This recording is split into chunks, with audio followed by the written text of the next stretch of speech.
బిడ్డ నాయన, నా కోడ పుట్టే సహోదరి నాయన, బాయక్క నా కోడ పుట్టే సహోదరి నాయన. அப்படியே கண்களை மூடி ஜெபிப்போம். பிதாவே இயேசுவின் நாமத்தினாலே சமத்துவம் தகப்பனே, உம்முடைய ஜனங்களை நீர் கொண்டு வந்ததற்காக உமக்கு நன்றி. பிதாவாகிய தேவனுடைய பிரசன்னம் இந்த ஆலயத்தை ஆண்டவரே இந்த யூடியூப் சேனல் பார்க்கிற அவர்களையும் நிரப்புவதாக. ஆண்டவரே, இந்த ஆராதனை ஜெபங்களை நீ பிரியமுறை ஏற்றுக்கொண்டு ஆசீர்வாதத்துக்காக நன்றி. தடைப்பட்ட உம்முடைய ஜனங்களை கொண்டு வரும் ஆண்டவரே, சத்திய ஆவியானவர் என்னை மறித்து பேசும். ஆண்டவரே, உம்முடைய ஜனங்கள் உம்முடைய வார்த்தையினாலே பரிசுத்தமாகட்டும், ஆசீர்வதிக்கப்படட்டும். இயேசுவின் நாமத்தில் ஜெபிக்கிறேன் நல்ல பிதாவே, ஆமென். நாம் யாவரும் உட்கார்வோம். 1 கொரிந்தியர் 13ஆம் அதிகாரம், 1 கொரிந்தியர் 13ஆம் அதிகாரத்திலே இந்த கல்வாரி சிலுவை சபையிலே ஞாயிற்றுக்கிழமை கால ஆராதனையிலே இன்றைக்கு நாம் பார்க்கக்கூடிய தலைப்பு என்னவென்றால் தேவ அன்பு. தேவ அன்பை குறித்து நம்ம பார்த்து வருகிறோம். தேவ அன்பு, நாம் ரட்சிக்கப்பட்ட நாம், இயேசுவை ஆண்டவராக இரட்சகராக ஏற்றுக்கொண்ட நாம்,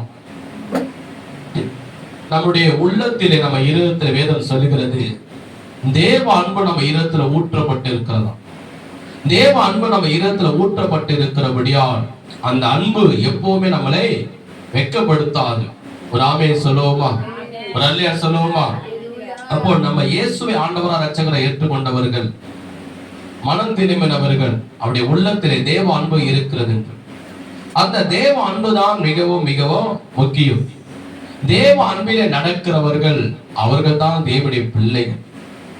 அவர்களுக்குள்ளதான் இயேசப்பா இருக்கிறார், அவர்களுக்குள்ளதான் ஆவியானவர் இருக்கிறார், அவர்களுக்குள்ளதான் தேவனுடைய மகிமை இருக்கிறது. ஒரு ஆமென் சொல்லுவோமா? பாருங்க, 1 கொரிந்தியர் 13ஆம் அதிகாரத்திலே நாம் பார்க்கும் போது அந்த அதிகாரம் முழுவதுமாக அப்போஸ்தலனாகிய பவுல் அன்பை குறித்து சொல்லி கொண்டு வருகிறார். ஒருவன் ரட்சிக்கப்பட்டு இருந்தா அவனுக்குள்ள தேவ அன்பு இருக்கும் என்றால் அவனுடைய கிரியை, அவனுடைய பேச்சு, அவனுடைய செயல் எல்லாம் எப்படி இருக்கும் என்றால் தேவ அன்பிலே இருக்கும். தேவன் அன்பிலே தான் அவன் நடப்பான். அதுதான் இன்னைக்கு நம்ம ஒவ்வொரு பகுதியிலாக ஒவ்வொரு ஞாயிற்றுக்கிழமையோடு பார்த்து வருகிறோம். இன்றைக்கு நாம் பார்க்கக்கூடியது 1 கொரிந்தியர் 13ஆம் அதிகாரம் 6ஆம் வசனம். அநேகத்தில் சந்தோஷப்படாமல் சத்தியத்திலே சந்தோஷப்படும். தேவ அன்பு உள்ளவங்க அநியாயத்தில் சந்தோஷப்படாமல் சத்தியத்திலே சந்தோஷப்படும். இன்னைக்கு அதை பார்க்க 2வது 7வது வசனம். தேவ அன்பு சகலத்தை தாங்கும். எல்லாரும் சேர்ந்து சொல்லுங்க, தேவ அன்பு சகலத்தை தாங்கும். தேவ அன்பு எனக்குள் இருக்கிறபடியால் சகலத்தையும் நான் தாங்குவேன். ஆமென். பாருங்க, இப்ப என்ன கவனிங்க. இந்த வேத பகுதி என்ன சொல்லுகிறது? தேவ அன்பு உள்ளவங்க அநியாயத்தில் சந்தோஷப்பட மாட்டாங்க. எதுல சந்தோஷப்படுவாங்க என்றால் சத்தியத்திலே நடக்கிறதை மனிதன் பார்க்கும் போது அதுல சந்தோஷப்படுவான்.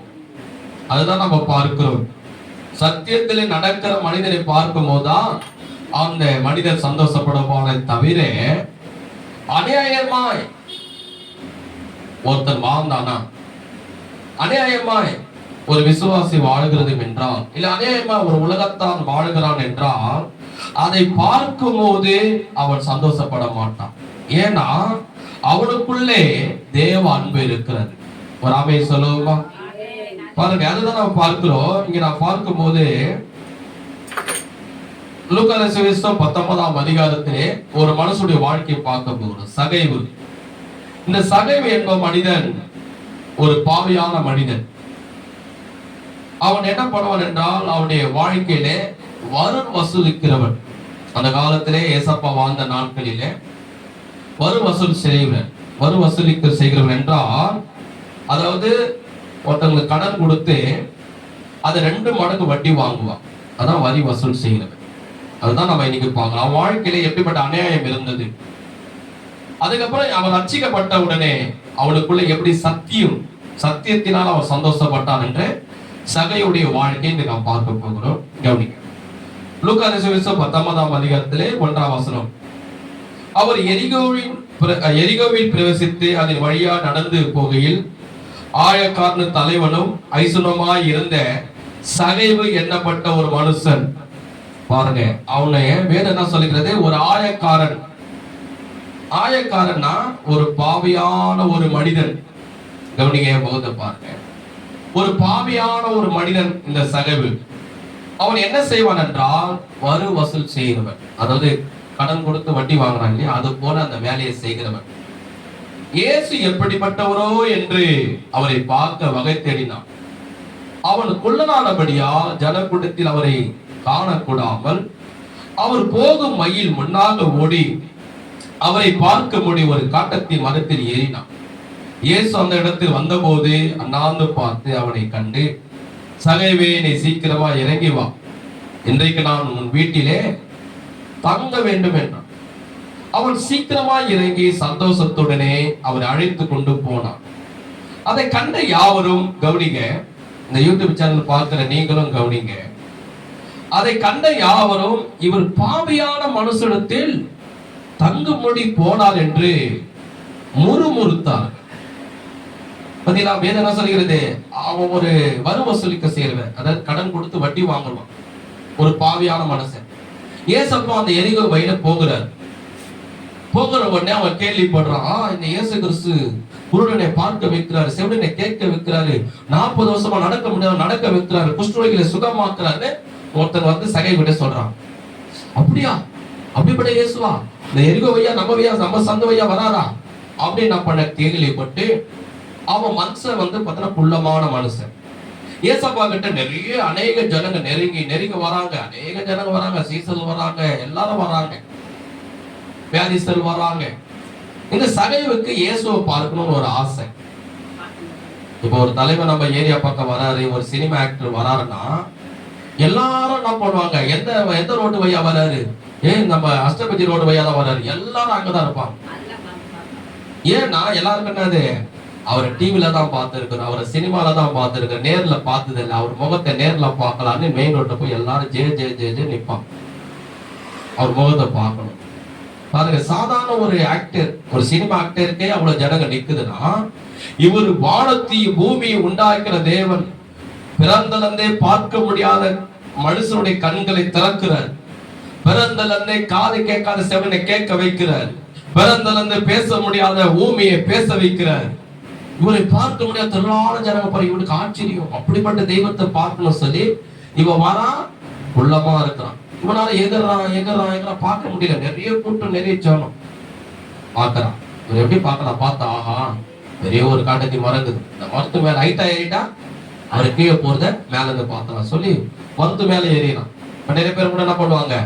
பில்டிங் மேல ஏறிக்கிட்டு மொட்டை மாடியில நின்றுக்கிட்டு மேல இருந்து பார்ப்பாங்க, தலைவர்களையும் அந்த ஆக்டர்களையும் மேல இருந்து பார்ப்பாங்க. இவன் என்ன பண்றான்? மரத்து மேல ஏறிக்கிட்டு நின்றுக்கிட்டு அங்க இருந்து பாக்குறான். ஏசு போறாரு, இவ்வளவு அழகா இருக்கிறாரு, இவ்வளவு மேன்மையா இருக்கிறாரு, இவ்வளவு அற்புதம் செய்யறாரு சொல்லி மேல இருந்து பார்த்தா ஜனங்கள்லாம் கீழே அப்படியே அவரை நெருக்கின்னு போறான். அப்ப ஏசு என்ன பண்றாரு? அங்க நின்று, சகைவே, நீ சீக்கிரம் இறங்கி வா, உன் வீட்டுல நான் தங்குவேன். அவனுக்கு ஒரே ஆச்சரியம், ஒரே சந்தோஷம். என்னடா இது, இந்த இயேசுவை என்னால பார்க்க கூட முடியல, இவ்வளவு ஜன கூட்டத்தை மத்தியில எப்படிதான் பார்க்கணும்னு நினைச்ச பார்க்க முடியும். எவ்வளவு ஜனங்க நெருக்கின்னு போகுது. அவரை தொடணும், அவர் கிட்ட போகணும், அவர் முகத்தை பார்க்கணும், அவர் நம்ம மேல கை வைக்கணும், கை வச்சா நம்ம குஷ்டரோகம் சரியாயிடும். அப்படி ஜனங்கள்லாம் வியாதிஸ்தெல்லாம் நெருக்கின்னு போறாங்க. அவர் கிட்ட போக முடியல. நான் ஒரு முகத்தை தான் பார்க்கலாம்னு நினைச்சா, நான் இயேசு என்ன சொல்லிட்டாரு? வந்து நான் வீட்டுக்கு வரப்போகிறேன் அப்படின்னாலும் இவனுக்கு சந்தோஷம் தாங்க முடியல இல்லையா? அது உண்மைதானே? அது யார் வீட்டுக்கு வந்து சந்தோஷத்தை காட்டிலும் இயேசு கிறிஸ்து, ஏசப்பா நம்ம உள்ளத்துல நம்ம வீட்டுல வராருன்னா நம்ம கிடைக்கிற சந்தோஷத்தை காட்ட இந்த உலகத்துல எந்த சந்தோஷமும் கிடையாது. ஆமென் சொல்லுவோமா? ஏன்னா அவர் வந்தா போதும், பெரிய ஆசீர்வாதம் தான். இயேசு வந்தா போதும், இருள் வெளிச்சமா மாறிடும். இயேசு வந்தா போதும், நம்ம துக்க சந்தோஷமா மாறிடும். இயேசு வந்தா போதும், நம்ம வியாதி சுகமாயிடும். ஆமென் சொல்லுவோம். இவனுக்குள்ள சந்தோஷம். அங்க இருக்கிற ஜனங்க என்ன சொல்றாங்க பாருங்க, அவங்க சொல்றாங்க, அதை கண்ட யாவரும் இவர் பாவியான மனுஷத்தில் தங்கும்படி போனார் என்று முறுமுறுத்தார். என்னடா இது, அவன் எவ்வளவு பெரிய பாவி, அநியாயக்காரன், அக்கிரமக்காரன், ஒரு என்ன பண்ணுவான்? வட்டி விட்டு அநியாயமா ஒரு மாசம் அசல் கொடுக்கலன்னா 2 மாசம் புடிங்கிட்டு போகிறவன், ஈர இறக்க இல்லாதவன், இவன் ஒரு பாவியான மனுஷன். இவன்கிட்ட போய், இவன் வீட்டுக்கு போய் இயேசு கிறிஸ்து போறாரு. நான் எவ்வளவு பெரிய ஒரு பரிசுத்தவான், நான் எவ்வளவு பெரிய ஒரு தியாகி, நான் எவ்வளவு நல்லவன், நான் கரெக்டா ஆலயத்துக்கு போகிறேன், நான் நியாயப்பிரமாணத்தை கை கொள்றேன், என் வீட்டுக்கெல்லாம் வரல இயேசு. யார் வீட்டுக்கு போறாரு? சொல்ல மாட்டீங்க. யார் வீட்டுக்கு போறாரு? ஒரு பாவியான மனுஷனுடைய வீட்டுல போறாரு. இன்னைக்கு கூட ஜனங்க என்ன பண்ண வந்துருமா, ஐயோ அந்த சர்ச்சுக்கா போற, ஐயோ அந்த ஆலயத்துக்கா போற, ஐயா அந்த விசுவாசிக்கிட்ட பேசுற, ஐயா அந்த போல தெரியுமா உனக்கு, சர்ச்சை பத்தி உனக்கு தெரியுமா? ஏதோ ரொம்ப தியாகி மாரி, ஏதோ ரொம்ப பரிசுத்தவான் மாரி, ஏதோ இந்த அம்மா வானத்திலிருந்து கீழே குடிச்ச மாரி, பரலோகத்துல இருந்து கீழே இந்த அம்மா இறங்கி வந்த மாதிரி, எந்த சர்ச்சுக்கு போறீங்க, இந்த சர்ச்சுக்கா போறீங்க, ஐயோ ஐயோ அந்த பாஸ்டர்கிட்ட போறீங்க, ஐயோ அந்த விசுவாசிக்கிட்ட போற, அந்த ஜப கூட்டத்துக்கு போற. நம்ம ஜப கூட்டத்துக்கு வா, நம்ம ஆலயத்துக்கு வா. அவர் ஒரு பாவியான மனுஷன், அந்த விசுவாசி ஒரு பாவியான விசுவாசி, அந்த ஊழியர் பாவியானவர். இன்னைக்கு ஜனங்க பேசுறவங்க இருக்கிறாங்க, அங்க பேசுறான் பாருங்க. இந்த இயேசு எங்க போறாரு? பாவியான வீட்டுல போறாருயா. நீ எவ்வளவு பெரிய நல்லவன், நீ எவ்வளவு பெரிய பரிசுத்தவான், நீ ஒரு பொய்யும் சொல்லாதது, நீ ஒரு பொண்ணை திருடாதது, உன் வீட்டுல இயேசு வரல, உன் வீட்டுல வரமாட்டார். ஏன்னா எல்லாரையும் நீ குறை சொல்லியிருந்தா, எல்லாரையும் கோல் மொட்டியிருந்தா, எல்லாரையும் குற்றப்படுத்தி இருந்தா, அப்போ உன் முதல்ல தான் என்ன இருக்குது? நிறைய அழுக்கு. இந்த பாவியான மனுஷ வீட்டுல இயேசு போறாருன்னு எல்லாரும் இயேசுவை முறுமுறுக்கிறாங்க, சகைவும் முறுமுறுக்கிறாங்க. அப்படிதான் ஜனங்க பாருங்க. அதே போல இன்னைக்கு ஜனங்க இருக்கிறாங்க. இயேசு கிறிஸ்து சகை வீட்டுக்கு போறாரு. ஏன் அவனை முறுமுறுக்கிறாங்கன்னா, 8ஆம் வசனம், சகைவை நின்று கர்த்தரை நோக்கி வீட்டுக்கு வந்தாரு. ஏசப்பா வீட்டுக்கு வந்தாரு, வீட்டுல எல்லாரும் இருக்கிறாங்க. ஏசப்பா சகை வீட்டுல இருக்கிறார். சகை வீட்டுல இருந்தா ரொம்ப சந்தோஷம் தானே. இப்போ நம்ம வீட்டுல ஒருத்தர் வந்தாங்கன்னு வச்சுங்களேன், நம்ம வீட்டுல வந்துட்டாங்கன்னா நம்ம கூட தான் உட்காரணும், நம்ம கூட தான் டீ சாப்பிடணும், நம்ம சோபால தான் உட்காரணும், நம்மளை பார்த்து தான் பேசுவாங்க. வீட்டை விட்டு வெளியே போனா அது வேற, அவங்க எங்க போறாங்களோ, யாரு கூட பழகுறாங்களோ, யாரு கூட டீ சாப்பிடலாம், அது வேற. ஒருத்தர் நம்ம வீட்டுல சொந்தக்காரோ ஃப்ரெண்டுங்க யாரும் வந்துட்டாங்கன்னா யாருக்கிட்ட பேசுவாங்க? உங்ககிட்ட தான் பேசி ஆகணும்.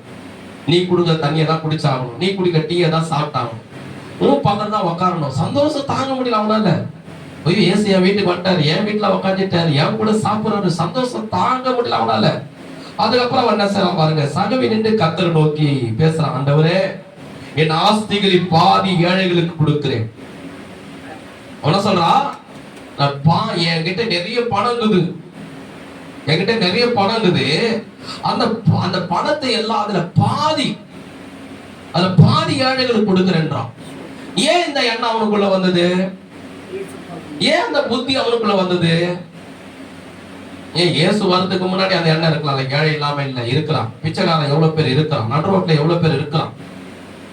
ஆனா இயேசு வீட்டுல வந்தவிட அவன் சொல்றான், இயேசுவே, ஆஸ்திகளில் பாதி பிரிச்சு நான் ஏழைகளுக்கு கொடுக்கிறேன். ஏன் அந்த நல்ல உள்ள வந்தது அவனுக்கு? அந்த நல்ல மனசு ஏன் அவனுக்குள்ள வந்தது? அந்த சந்தோஷம் ஏன் அவனுக்குள்ள வந்ததுன்னா, வார்த்தை இருக்கு பாருங்க, நான் ஒருவனிடத்தில், அவன் பேசுறான் பாருங்க, நான் ஒருவனிடத்தில் எதையாகிலும் அநியாயமாய் வாங்கினது உண்டானார். நான் சொன்னேன், தேவ அன்பு உள்ளவன் அநியாயத்தை பார்த்து சந்தோஷப்பட மாட்டான். இயேசுவை ஏற்றுக்கொண்டவன், ரட்சிக்கப்பட்டவன், தேவ அன்பு உள்ளவன், கிறிஸ்து உள்ள இருக்கிறவன் ஒரு அநியாயத்தை செய்யவும் மாட்டான், அநியாயத்தை செய்யறவனை பார்த்து சந்தோஷமும் பட மாட்டான். இவன் இயேசுவை ஏற்றுக்கொள்வதற்கு முன்பதாக, இயேசுவின் வீட்டுக்கு வருவதற்கு முன்பதாக அநியாயமா எல்லார்கிட்ட வாங்கிட்டான். 10,000 ரூபாய் எவ்வளவு வாசம் அசல், இந்த 1000 ரூபாய் வச்சுக்கோ, 2000 கொடு அப்படின்னு அநியாயமா வாங்கிட்டு போனோம். அப்ப அவங்களுக்குள்ள எப்படி இருந்திருக்கும்? பாவி, 10,000க்கு பதிலா 1000 ரூபாய் வாங்கணும்னு பார்த்தா 2000 வாங்கி போறிய, வைத்தியசன கூட்டிட்டு போறிய, வீட்டுல சாப்பிட முடியல எங்களால, ஆனா நீ கடனை கொடுத்து இவ்வளவு வட்டியை வாங்கிட்டு போறிய, இந்தா வச்சுக்கோ, கொடுத்துருவாங்க. வீட்டுல போய் என்ன பண்ணுவாங்க? திட்டுவாங்க, வைத்தியசன கூட்டிட்டு போறான்னு, வீட்டுல பிள்ளைங்க கூட சாப்பிட முடியல, அநியாயமா வாங்கிட்டு போறான வட்டிய. என்ன அப்புறம் வீட்டுல இருக்கிறலாம் சமைச்சு கொட்டுவாங்க. அதை சொல்றான், அநியாயமா நானா பண்ண, நீ எதனா பேசு, பணத்தை மட்டும் கொடு, நீ எப்படின்னா வாழ்ந்துக்கோ, பணத்தை மட்டும் கொடு, நீ எதாவது சாப்பிடலையே பட்டினி ஆகுறியோ, பணத்தை மட்டும் கொடு, இப்படின்னா அநியாயமா ஒருத்தங்கிட்ட வாங்கி இங்க பேசுறான்.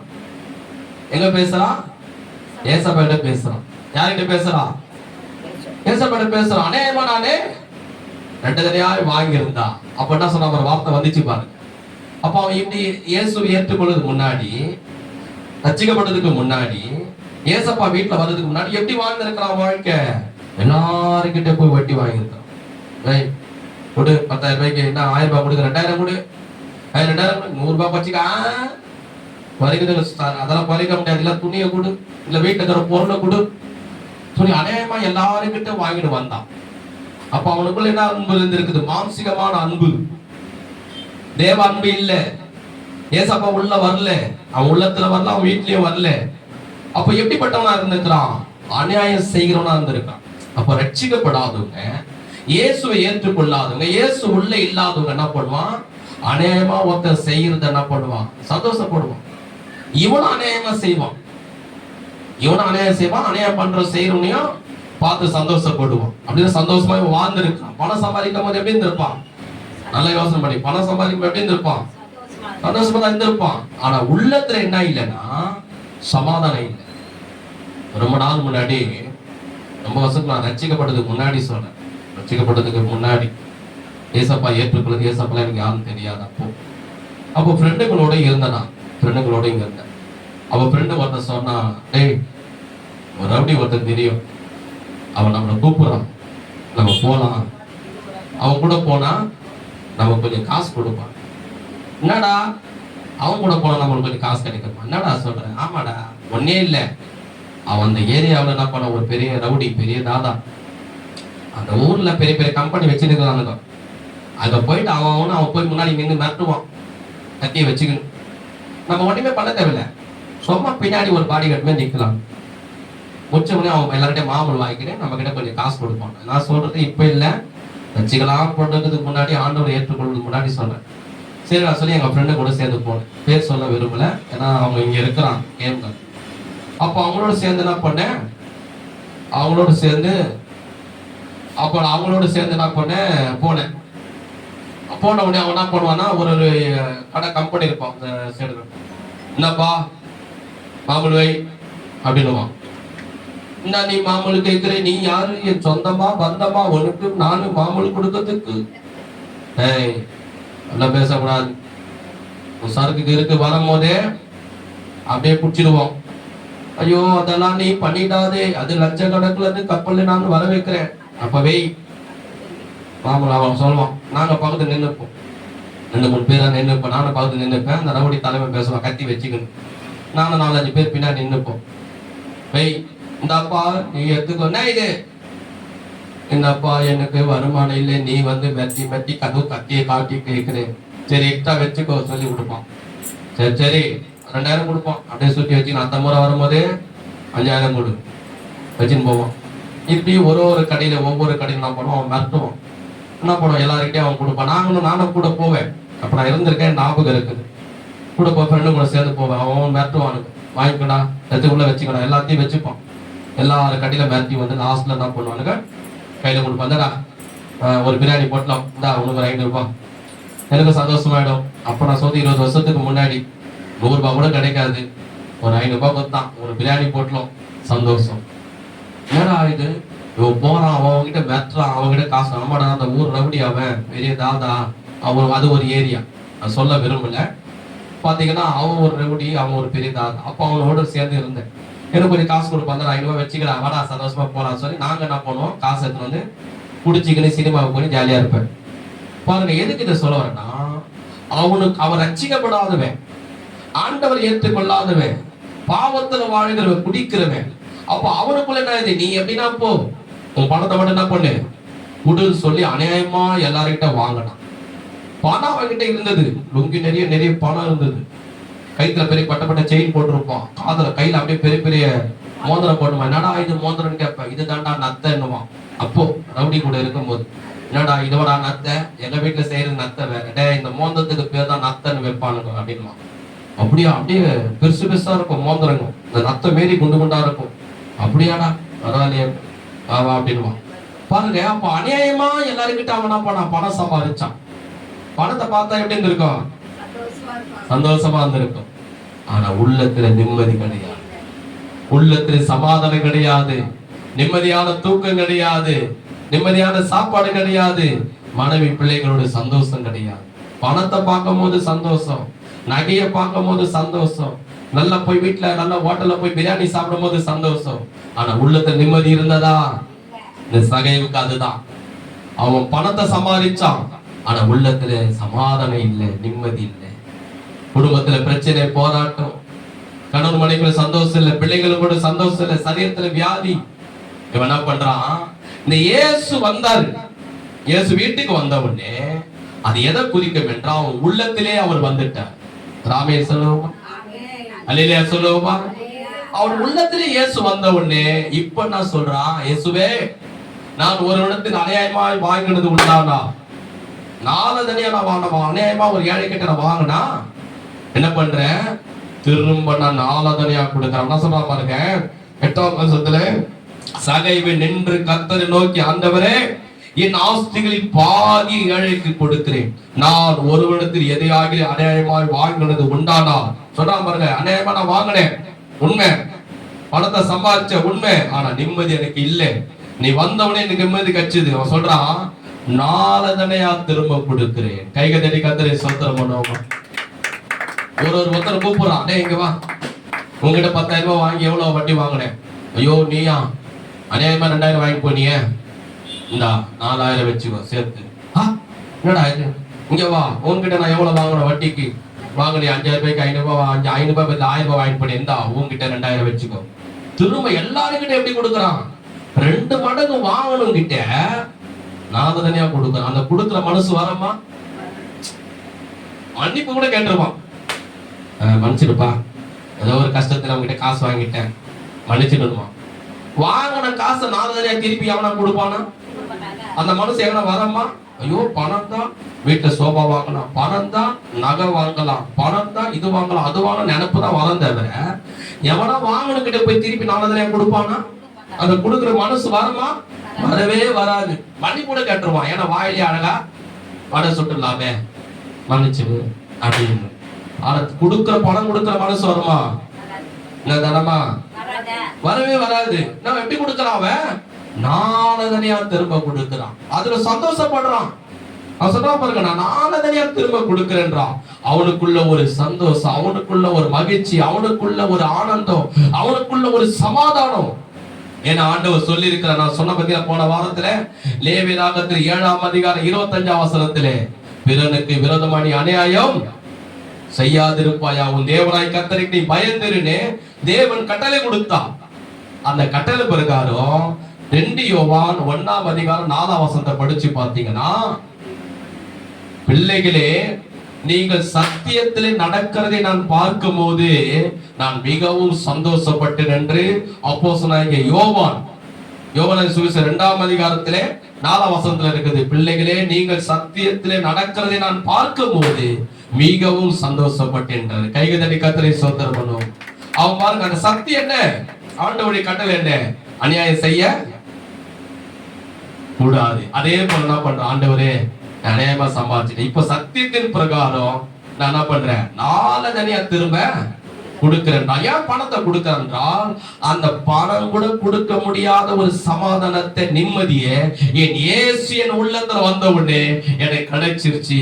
இவ்வளவு பணம் இருந்தது, இவ்வளவு வீடு இருந்தது, இவ்வளவு நகை இருந்தது, இவ்வளவு சொத்து இருந்தது, ஆனா நிம்மதி எனக்குள்ள இல்லை, நிம்மதியான தூக்கம் இல்லை, நிம்மதியான வாழ்க்கை இல்ல.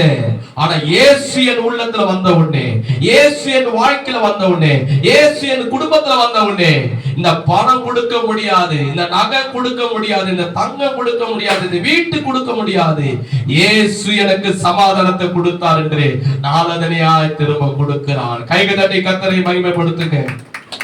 அவனுக்குள்ள எவ்வளவு அப்படிப்பட்ட சந்தோஷம், ஒரு மிகப்பெரிய ஒரு சந்தோஷம் அவனுக்குள்ள வந்தது பாருங்க. அதுதான் 9ஆம் வசனம் சொல்றாரு, இயேசு அவனை நோக்கி, இன்றைக்கு இந்த வீட்டுக்கு ரட்சிப்பு வந்தது. இவனும் ஆபிரகாமுக்கு குமாரனா இருக்கிறான். இழந்து போனதை தேடவும் ரட்சிக்குமே மனுஷகுமாரன் வந்திருக்கிறார் என்றார். ஆண்டவர் சொன்னார் சகைவை பார்த்து, சகைவே இன்றைக்கு இந்த வீட்டுக்கு ரட்சிப்பு வந்தது. பாருங்க, அவன் உள்ள குடும்பத்துல வந்தவன் இயேசு, அவனுக்குள்ள என்ன வந்துச்சு? ரட்சிப்பு வந்துச்சு. ரட்சிப்பு வந்தவன தான் அவன் என்ன பண்றான்? சத்தியத்தின் பிரகாரம் அவன் என்ன பண்றான்? வாங்கின பணத்தை எல்லாம் அவன் நாலதனையாய் திரும்ப கொடுக்கிறான். கைது தட்டி கர்த்தரை மகிமைப்படுத்துவோமா? வாங்கினது எல்லாம் அநேகமா வாங்கினது நாலதனையா கொடுக்கிறான்.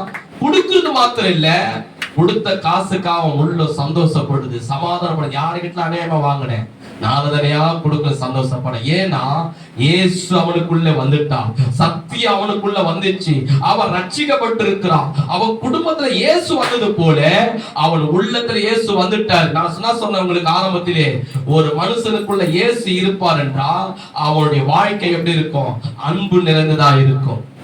அநியாயத்தை கண்டவன் சந்தோஷப்படும். அவனும் அநியாயத்தின் பிரகாரமாய் நடக்கவும் மாட்டான்.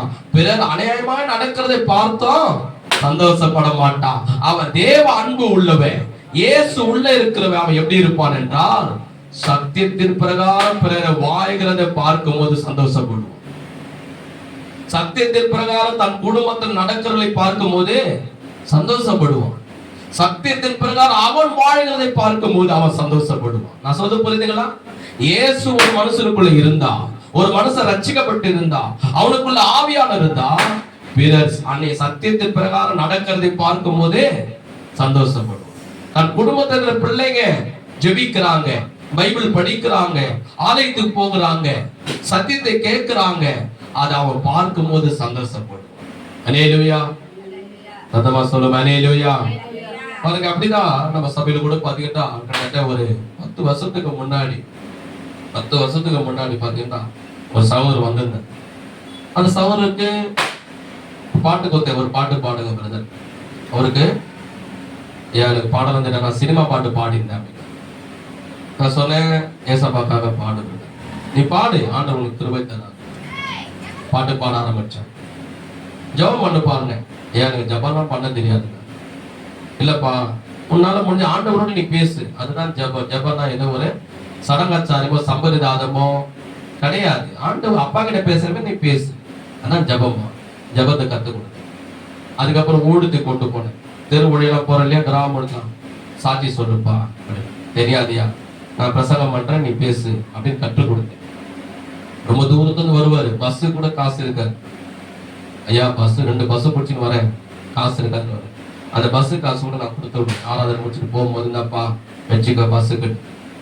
இப்படி ஊடத்துல ஒரு நாள் 2 நாள் 10 வருஷமா வளர்த்துட்டு வந்தோம். வளர்த்து வந்த உடனே அவருக்கு தெரிஞ்சிச்சு, நல்லா பாட்டு பாட, ஜெபம் பண்ண, நல்லா பிரசங்கம் பண்ண, எல்லாம் பண்ணி தெரிஞ்சிச்சு. ஆவிக்குரியத்துல வளர்த்துட்டு வந்தோம். நானும் சரம் கொடுத்து அவருக்கு திருமணம் எல்லாம் நடத்தி வச்சு, பொண்ணே நம்ம சபையில பார்த்து, இது பெரிய சாட்சி, சுருக்கமா சார், பொண்ணே பார்த்து திருமணமே நடத்தி வச்சேன். அவங்க அந்த பையன் இவரை கூட ஒத்துக்கலை, இவர் வேலை இல்லை, வருமானம் இல்லை, இவங்களெல்லாம் போட்டு நான் உங்களுக்காக நான் பேசி இல்லை நல்ல மகன் அப்படி சொல்லி திருமணம்லாம் நடத்தி வச்சு, அதுக்கப்புறம் வளர்ந்த உடனே என்ன பண்ணிட்டாரு, சபைக்கு வருது கிடையாது, பிரேயருக்கு வருது கிடையாது, ஜபமும் பண்ணுது. அது ஒருத்தர் சொல்றாரு, என்னய்யா நீங்க தான் என்ன பண்ணீங்க, பஸ்ஸுக்கு வரும்போது பஸ்ஸுக்கு காசு கொடுப்பீங்க, வட்டி வாங்கி கொடுப்பீங்க, பாட்டு பாட தெரியாது, ஒரு சினிமா பாட்டு பாடினவன் பாட்டை கற்றுக் கொடுத்தீங்க, ஜபம் பண்ண தெரியாது, ஜபம் பண்ண கற்றுக் கொடுத்தீங்க, தெருமுழுத்து கொண்டு போனீங்க, கிராமத்துக்கு கொண்டு போனீங்க, சபையில ஒரு ஆராதனை பண்ண கொடுத்தீங்க. நானே பார்ப்பேன், எங்க சபையிலலாம் யாரையும் நானே புல்பிட்லாம் ஏற்ற மாட்டேன். நீங்க என்ன பண்ணுங்க, எல்லாரும் வளரணும், எல்லாரும் செய்யணும் அப்படின்னு சொல்லி இங்க வளர்த்து விட்டீங்க. இப்ப பாத்தீங்களா, அவன் உங்களோட இல்லாம தனியா போய் இப்போ ஊழியம் ஸ்டார்ட் பண்ணிட்டான், தனியா பிரேயர் ஸ்டார்ட் பண்ணிட்டான், தனியா போய் கிராம ஊழியம் செய்யறான், தனியா போய் சபையில ஒரு ஆராதனை போய் பண்றான். இது ரொம்ப அநியாயம் இல்லையா அப்படின்னு ஒரு சொன்னேன். நான் சொன்னேன், அவர் ஆண்டவரை துதிக்கிறாருன்னா எங்கேயோ போய் துதிச்சாலும் எனக்கு சந்தோஷம் தான், எங்கே போய் அவர் ஊழியம் செய்தாலும் எனக்கு சந்தோஷம் தான், எங்கே போய் அவர் ஆராதனை பண்ணாலும் எனக்கு சந்தோஷம் தான். நான் மாத்திரம் இந்த எல்லா ஜனங்களும் ரட்சிக்க முடியாது, சுவிசேஷம் அறிவிக்க முடியாது, எல்லாரும் சுவிசேஷம் அறிவிக்கணும். எல்லாரும் பாடணும், எல்லாரும் ஜெபிக்கணும், எல்லாரும் ஊழியம் செய்யணும், எல்லாரும் சபை ஸ்டார்ட் பண்ணணும், எல்லாரும் ஜெப கூட்டத்தை நடத்தணும், எல்லாரும் ஆராதனை பண்ணணும். அவன் பின்வாங்கி போய் பாவத்துல போயிருந்தாதான் நான் துக்கப்படுவேன். ஐயோ குடிகாரன் ஆயிட்டான், நான் துக்கப்படுவேன். எங்கேயோ போய் என் தேவனை தானே துதிக்கிறான், என் தேவனை தானே ஆராதிக்கிறான், என் தேவனை தானே ஜெபிக்கிறான், என் தேவனை பத்தி தானே பத்திரிக்கை சொல்றா. அது எனக்கு சந்தோஷயா. கைக தட்டி கர்த்தரை மகிமைப்படுத்துவோமா? ஒருவன் சத்தியத்திலே நடக்கிறதை நீ பார்க்கும் போது என்ன பண்ணும்? தேவ அன்புள்ளவன் சந்தோஷப்படுவான். உன் குடும்பத்துல ஒருவங்க ஜெபிக்கிறாங்க, காலையில இருந்து பைபிள் படிக்கிறாங்க, நான் சர்ச்சுக்கு போறேன்றாங்க, நான் ஊழியம் செய்யறேன்னு சொல்றாங்க. அந்த தேவ அன்பு உள்ளவங்க ரட்சிக்கப்பட்டவங்க என்ன பண்ணணும்? சந்தோஷப்படும். அல்லேலூயா. சரி, இரண்டாவது நான் பார்க்கும் போது 1 கொரிந்தியர் 13:7 பார்க்கும் போது நான் உங்களுக்கு சொன்னேன், தேவ அன்பு சகலத்தையும் தாங்கும். அதுக்கு அர்த்த வசனம் 1 கொரிந்தியர் 13:7 எல்லாம் சேர்ந்து சொல்லுவோமா? தேவ அன்பு சகலத்தையும் தாங்கும். மீண்டும் சொல்லுவோமா? தேவ அன்பு சகலத்தையும் தாங்கும். எனக்குள்ள தேவ அன்பு இருக்கிறபடியால் சகலத்தையும் தாங்க கர்த்தர் எனக்கு கிருபை தருவார். பாருங்க என்ன சொல்ல வரேன்னா, இப்ப நம்ம பார்க்கும் போது இன்னைக்கு யாருடைய வாழ்க்கை இப்ப நான் பார்த்து முடிக்க போகிறோம் என்றால் தாவீதுடைய வாழ்க்கையை பார்க்க போகிறோம். தாவீது ராஜா, இவருடைய வாழ்க்கையிலே தேவ அன்பு இருந்தது. இந்த தேவ அன்பு இருந்ததுனால இவருடைய வாழ்க்கையில ஒரு செகண்ட், ஒரு நிமிஷத்துக்கு எல்லாத்தையும் இழந்தார். ஆனா அவர் எப்படி தேவனுக்குள்ளே தன்னை திடப்படுத்தி கொண்டார், தன்னை தாங்குறார் என்று பார்க்க போறோம். இதுதான் முக்கியம். நல்ல கவனி. இப்ப ஆசீர்வாதத்தை சொல்லி முடிக்க போகிறேன். பிசாசுடைய தந்திரமா இருக்கிறது, அதை நம்ம தாங்கும் போது ஜெயிக்கும் போது ஆண்டவருடைய ஆசீர்வாதம் நம்மளுக்கு கிடைக்கும். அதை நம்ம கவனிங்க. 1 சாமுவேல் 30 சம்பவத்தை கவனிங்க. தாவீதும் அவன் மனுஷரும் 3ஆம் நாளிலே சிக்லாக்கு வந்து சேருவதற்குள்ளே, பழைய ஏற்பாடு 382 பக்கம், பழைய ஏற்பாடு 382 பக்கம், 1 சாமுவேல் 30:1 தாவீது அவன் மனுஷர் 3ஆம் நாளிலே சிக்லாக்கு வந்து சேருவதற்குள்ளே அமலேக்கிய தென்புற சீமையின் மேலும் சிக்லாயின் மேலும் வந்து விழுந்து சிக்லாயை கொள்ளையடித்து அதை அக்கினியால் சுட்டெரித்து அதிலிருந்து ஸ்திரீகளாகிய சிறுவர்களையும் பெரியவர்களையும் சிறைப்படுத்தி ஒருவரை கொன்று போடாமல் அவர்களை பிடித்துக் கொண்டு தங்கள் வழியே போய்விட்டார்கள். தாவீதும் அவன் மனுஷரும் அந்த பட்டணத்துக்கு வந்த போது இதோ அது அக்கினியால் சுட்டரிக்கப்பட்டது என்றும் தங்கள் மனைவிகளும் தங்கள் குமாரும் தங்கள் குமாரத்தில் சிறைப்படுத்தி கொண்டு போகப்பட்டால் என்றும் கண்டார்கள். கவனிங்க கவனிங்க 4ஆம் வசனம். அப்போது தாவீதும் அவனோடு இருந்த ஜனங்களும் அழுகிறதற்கு தங்களுக்கு பலன் இல்லாத போது போக மட்டும் சத்தமிட்டு அழுதார்கள். கவனிங்க, நான் சொல்ற அந்த விளக்கத்தை கவனிங்க. தாவீது கூட ஒரு 600 பேர் இருக்கிறாங்க. அந்த காலத்துல ராஜாக்கள் தாவீதோட ஒரு 600 பேர் இருக்கிறாங்க. இவர் என்ன பண்ணாரு? ஒரு யுத்தத்துக்காக போயிருந்தார். யுத்தத்துக்கு போகும்போது என்ன பண்ணுவாங்கன்னா, அங்க இருக்கிற எல்லா ஆண்களையும், அந்த குடும்பத்துல இருக்கிற தலைவர்களையும் ஆண்கள் எல்லாரையும் என்ன பண்ணுவாங்க, அந்த யுத்தத்துக்கு போகும்போது கொண்டு போயிடுவாங்க. ஏன்னா அந்த காலத்துல போகும்போது ஆண்கள் தான் குதிரைகளை சவாரி செய்வாங்க, யுத்தம் பண்ணுவாங்க, வில் அடிப்பாங்க, அம்பு எறிவாங்க, ஈட்டினால சண்டை போடுவாங்க சொல்லி மனைவி மாருங்க அவருடைய பிள்ளைகள் எல்லாம் வீட்டுல வச்சுட்டு தாவீது ராஜாவா இருந்து 600 பேரோடு என்ன பண்றாரு, வேற இடத்துல யுத்தம் பண்றதுக்காக போயிட்டாரு.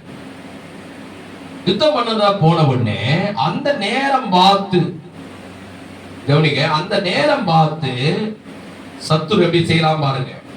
அமலேக்கர் என்ற ஒரு நாடு, ஒரு ராஜா, ஒரு தேசம் என்ன பண்ணிட்டான், இந்த விஷயத்தை அறிந்து கொண்டு தாவீது அவனுடைய வேலையாட்கள் எல்லாம் யுத்தத்துக்கு போயிருக்கிறான் தெரிஞ்சுன்னு இந்த அமலேக்கர் என்ற ஒரு சேனை, அவன் ஒரு தேசம், அவன் ஒரு ராஜா என்ன பண்றான், தாவீதுடைய தேசத்துல வந்து தாவீதுடைய மனைவியும் வேலையாட்கள், இந்த யுத்தத்துக்கு போனாங்க இல்லையா, ஆண்கள் தான் போவாங்க, மனைவிமார்கள் பிள்ளைங்க எல்லாம் வீட்டுல இருப்பாங்க. அந்த நேரம் பார்த்து கணவன் இல்லாத நேரத்துல அவருடைய மனைவியும் அவருடைய பிள்ளைகளும் எல்லாரையும் கயிறுல கட்டி ரதங்களை ஏத்திக்கணும் தர தர தரன்னு கொண்டு போயிட்டாங்க. யுத்தத்துக்கு போயிட்டு தாவீதும் அவருடைய அதிகாரிகளும் தலைவர்களும் திரும்பி வராங்க, வீட்டுக்கு வராங்க தன் தேசத்துக்கு. வந்து பார்த்த உடனே தாவீதுடைய மனைவி இல்ல, பிள்ளைகளே இல்லை. கூட ராணுவங்கள் வந்தது பாருங்க, ஆண்கள் அவங்களும் வந்து பாக்குறாங்க, மனைவியும் இல்ல, பிள்ளைகள் இல்லை. எங்க போனாங்கன்னு தெரியாது, யார் கொண்டு போனாங்கன்னு தெரியாது, என்ன நடந்ததுன்னு தெரியல. ஏன்னா இப்போ நம்ம ஏரியா நம்ம தெரியும், இங்க இந்த சைடு போனா அந்த கனிகாபுரம் இருக்குது, இப்படி போனா டவுட் இருக்குது, இப்படி போனா சூழல் இருக்குது, அப்படி தெரியல. அவங்க யாராவது ஒருத்தர் கேட்டா சொல்லுவாங்க. நான் சொல்றது 6000 வருஷத்துக்கு முன்னாடி. அப்பெல்லாம் யாருக்கும் தெரியாது, போர்டு கிடையாது, இந்த ஏரியால கிடையாது, ஆட்கள் நிறைய பேர் கிடையாது, ஒரு இடத்துல வாழ்வாங்க அவ்வளவுதான்.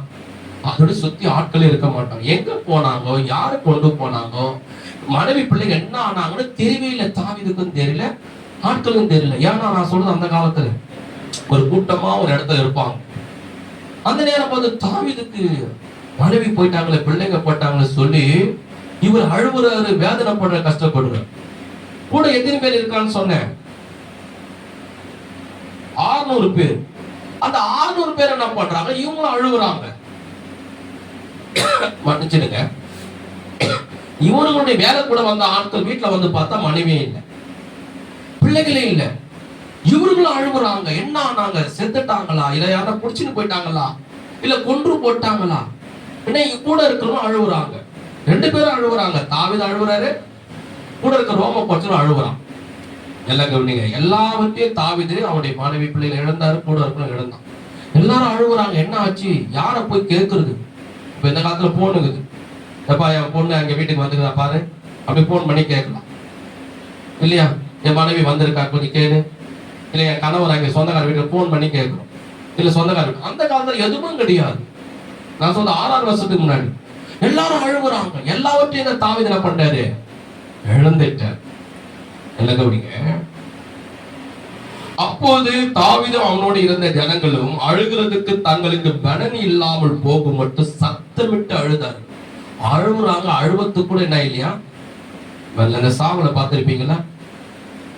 சாவுல கொஞ்ச நேரம் அழுவாங்க, அப்புறம் 1 hour அழுவாங்க, அப்புறம் 2 hour அழுவாங்க, 3 hour அழுவாங்க, 4 hour அழுவாங்க, 5 hour அழுவாங்க.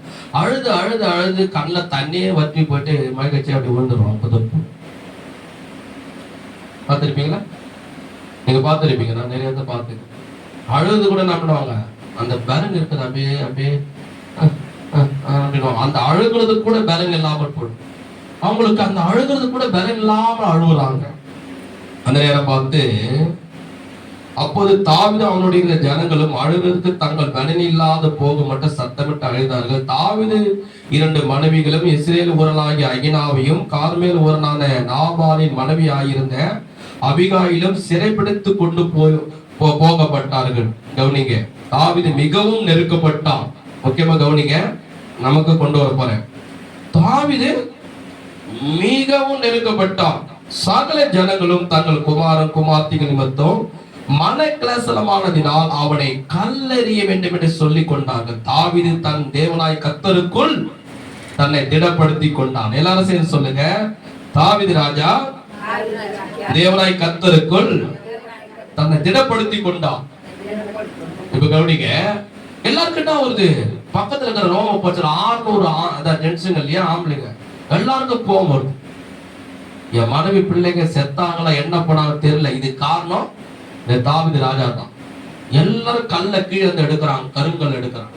எதுக்கு எடுக்கிறாங்க? தாவீது ராஜாவை கல்ல எறி சாவடிக்கலாம்.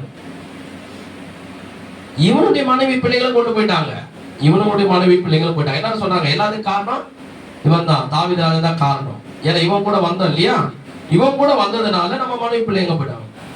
அப்ப தாவீது ராஜா சொல்றாரு, பாவீங்களா, உங்களை காப்பாத்துதான் நான் இருந்தேன், உன் மனைவி பிள்ளைங்க மட்டுமா போயிட்டாங்க?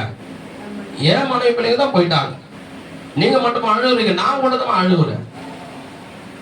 எனக்கும் துக்கம் இருந்தது. என்ன பண்றானுங்க இவனுக்கு, எல்லாரும் கல் எடுக்கிறானுங்க தாவீது ராஜாவை அடிக்க. எப்படி இருக்கும் யோசனை பண்ணிப்பாங்க.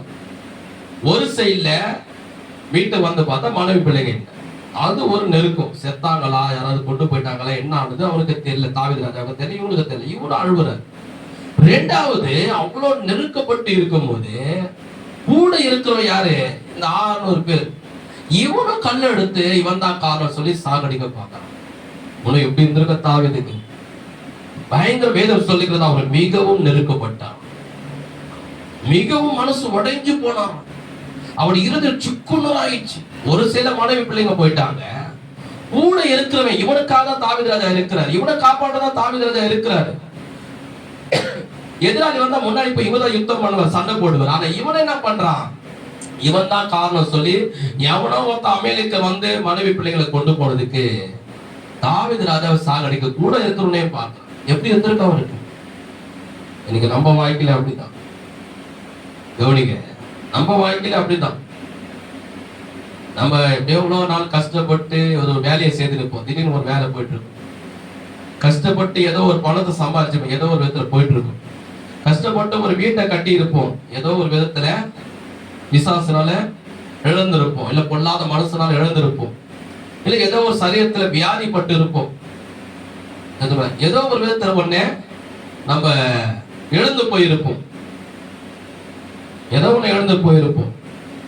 நம்ம கூட இருந்து உபசரிச்சுக்கின்னு உதவி செய்துக்கின்னு அவங்க மேல அன்பு வச்சுக்கின்னு பாசம் வச்சுக்கின்னு வந்தா கூட இருக்கிறதே என்ன பண்ணுவாங்க, நான் இழந்து போனது காரணமே நீதான், நான் வீட்டை இழந்து போனது காரணமே நீதான், நான் வேலை இழந்து போனது காரணமே நீதான், இன்னைக்கு நான் வியாதிப்பட்டு இருக்குது காரணமே நீதான், என் பொருள் காணாம போனது காரணமே நீதான் சொல்லி அவங்க எப்படி கல்லை எடுத்து எரிய பார்த்தாங்களோ வார்த்தையினால கல்லுனால உன்னை எரிவாங்க. நான் இழந்து போனது காரணம் நீதான், நீ இழந்து போயிருப்ப.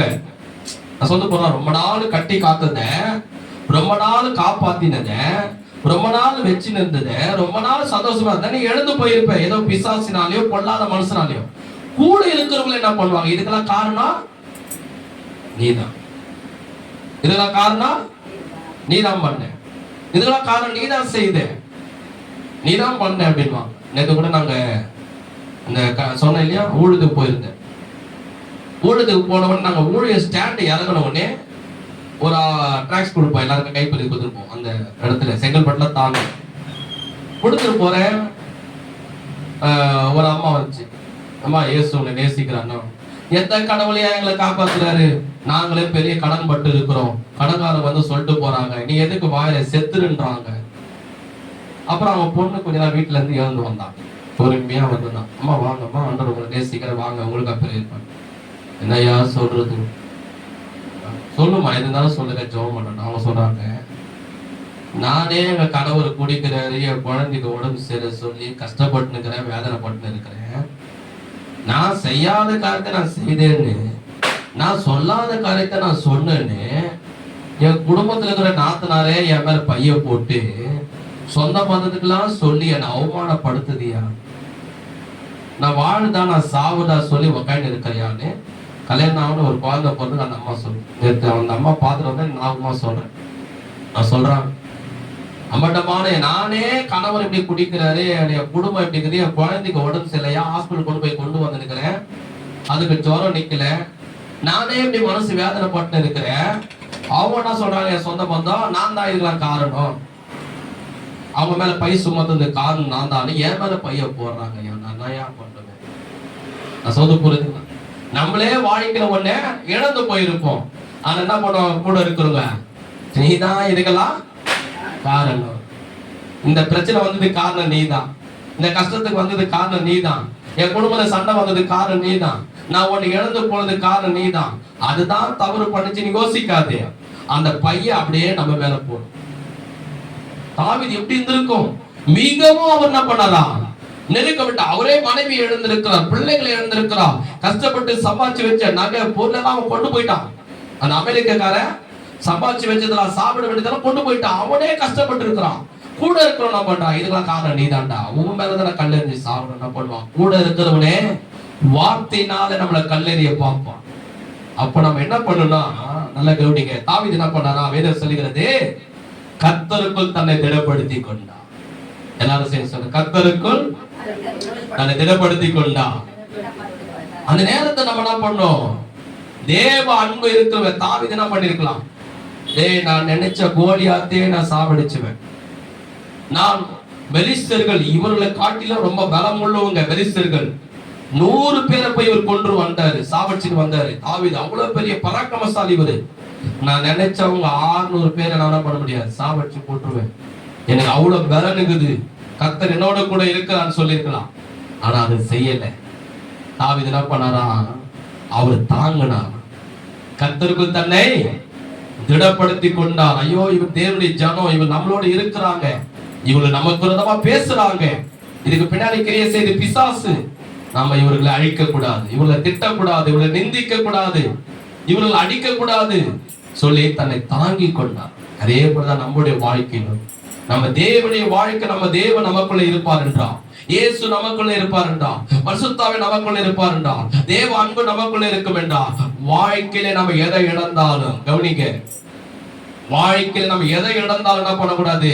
கர்த்தரை தூசிக்க கூடாது, நிந்திக்க கூடாது, அற்பமா பேசக்கூடாது, அவரை குறை சொல்ல கூடாது. ராமே சொல்லுவா, கர்த்தருக்குள் என்ன பண்ணும்? அதை தாங்கி கொள்ளணும். கர்த்தருக்குள் தன்னை திடப்படுத்தி கொள்ளணும். யார் நம்மளை நிந்தித்தாலும், தூசித்தாலும், அற்பமா பேசினாலும், உன்மேல் அபண்டமான பைய போட்டாலும், இதை நீதி உள்ள தேவன் ஒருவர் இருக்கிறார். ராமே சொல்லுவா, அவர் என்ன பண்ண? கர்த்தருக்குள் தன்னை திடப்படுத்த, விசுவாசத்துல உறுதியா இருக்கணும், ஜபத்துல உறுதியா இருக்கணும். தாவீது என்ன பண்ணாரு பாருங்க, 7ஆம் வசனம். தாவீது அமலேக்கின் குமாரனாகிய அபியத்தார் என்னும் ஆசாரை நோக்கி, மன்னித்துக் கொள்ளுங்க, 8ஆம் வசனம். தாவீது கர்த்தரை நோக்கி, சூப்பர் பாருங்க, என்ன பண்ணாரு பாருங்க, உடனே தாவீதே கர்த்தரை நோக்கி ஜெபிக்க. ராமே சொல்லுவா, எதை நோக்கி பாருங்க, உடனே கர்த்தரை நோக்கி ஜெபிக்கிறார் பாருங்க. தாவீது கர்த்தரை நோக்கி, நான் அந்த தண்டை பின்தொடர வேண்டுமா, அதை பிடிப்பேனா என்று கேட்டான். அதற்கு அவர், அதை நீ பின்தொடர், கர்த்தர் பேசுறார் பாருங்க, அதை நீ பிடித்து சகலத்தையும் திருப்பிக் கொள்வார். எல்லாரும் செய்ய சொல்லுங்க, சகலத்தையும் திருப்பிக் கொள்வார். எல்லாரும் செய்ய சொல்லுங்க, சகலத்தையும் திருப்பிக் கொள்வார். அந்த தாவீது என்ன பண்ண? ஆண்டவரை நோக்கி ஜெபிக்கிறார். ஆண்டவரே, என் மனைவி பிள்ளைங்க போயிட்டாங்க, என் கூட இருக்கலாம், என்ன கல்லெறிஞ்சு கொல்ல பாக்குறான், நான் எங்க அந்த மனுஷன் அமெரிக்க யாரோ ஒருத்த கொண்டு போயிட்டான், அவனை பின்தொடர்ந்து போகட்டுமா, அவங்கிட்ட போய் யுத்தம் பண்ணட்டுமா, நான் இழந்து போனதா திரும்ப எனக்கு கிடைக்குமா, என் ஜனங்களுக்கு இழந்து போனதெல்லாம் திரும்ப மனைவி பிள்ளைகளும் அவருடைய கொள்ளை பொருள்களும் கிடைக்குமா சொல்லி கர்த்தரை நோக்கி ஜெபிக்கிறார். யார் நோக்கி ஜெபிக்கிறாரு? நம்ம வாழ்க்கையில அப்படிதான். வாழ்க்கையில ஒண்ணு நம்ம இழந்துட்டோம்னா நம்ம சோர்ந்து போக கூடாது, கண்ணீர் விடக்கூடாது, தளர்ந்து போக கூடாது, பின் வாங்க கூடாது, ஆலயத்து வருவதை விட்டுவிடக் கூடாது. ஆண்டவர் நம்மனே எனக்கு கொடுக்கலையேன்னு நின்றக்கூடாது. ஆண்டவரை நோக்கி நாம ஜெபிக்கணும். ஆலயத்து வருவதை விட்டுவிடக் கூடாது, ஜெபிக்கிறதை விட்டுவிடக் கூடாது. ஆண்டவர் நோக்கி ஜெபிக்கணும். ஆண்டவரே, நான் இழந்து போனதை திரும்ப இரட்டத்தனையாய் கொடுக்க உம்மால முடியும். என் சத்துருக்களை நிந்திக்கிற முன்பதாக என் தலையை உயர்த்த உம்மால முடியும்.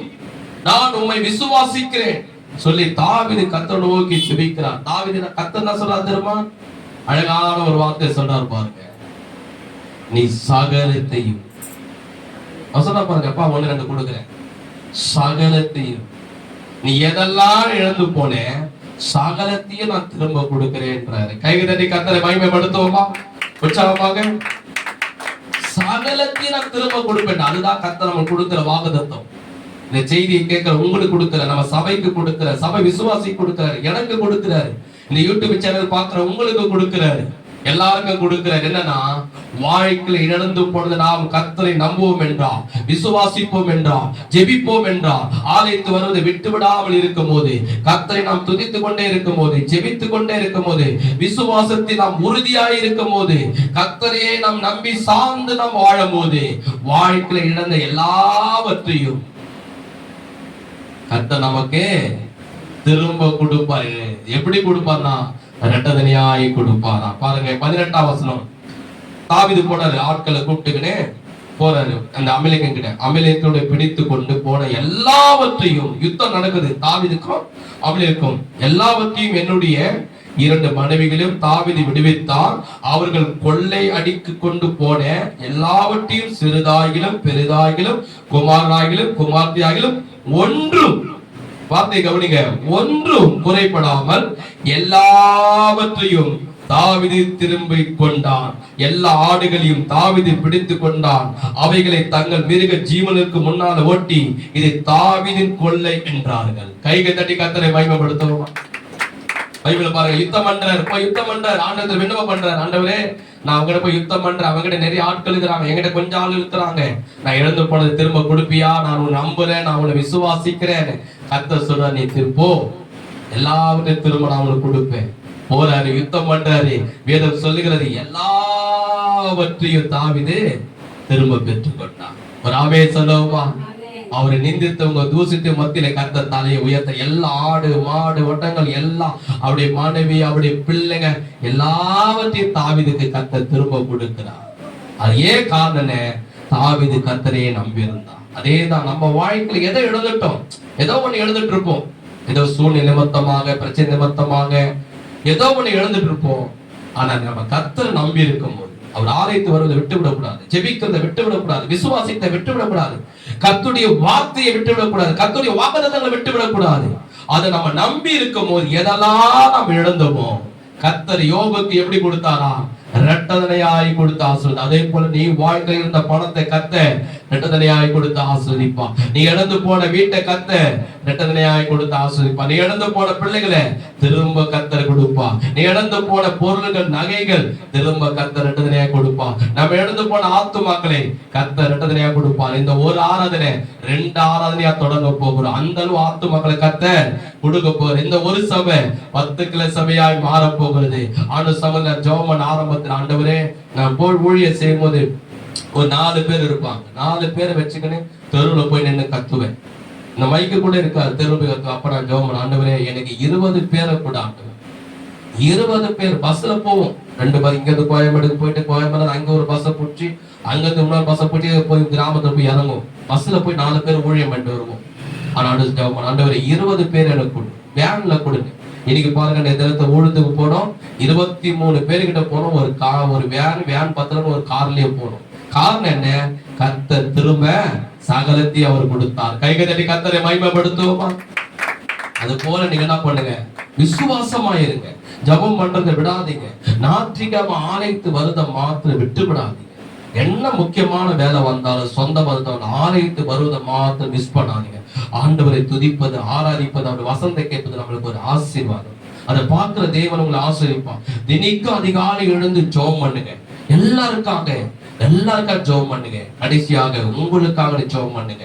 ஆண்டவரத்தை நீங்க என்னெல்லாம் கேட்டீங்க அதெல்லாம் கர்த்தர் திரும்ப நடந்தனையா கொடுத்தவங்க விசுவாசமா இருங்க. கர்த்தர் கொடுக்கிற வரைக்கும் பொறுமையா இருங்க. தாவீது இழந்த எல்லாவற்றையும் கர்த்தர் சகலத்தையும் திரும்ப கொடுத்தான். அதே போல நமக்கும் கொடுப்பா. உங்க குடும்பத்துக்கு கொடுப்பா, உங்க பிள்ளைகளுக்கு கொடுப்பா, உங்க வாழ்க்கைக்கு கொடுப்பா, இந்த சபைக்கு கொடுப்பா, இந்த ஊழத்துக்கு கொடுப்பா. கையை தட்டி கர்த்தரை மகிமைப்படுத்துவோமா? கர்த்தருக்காக காணிக்கை தசமா கையில் எடுத்துக்கொள்ளுங்க.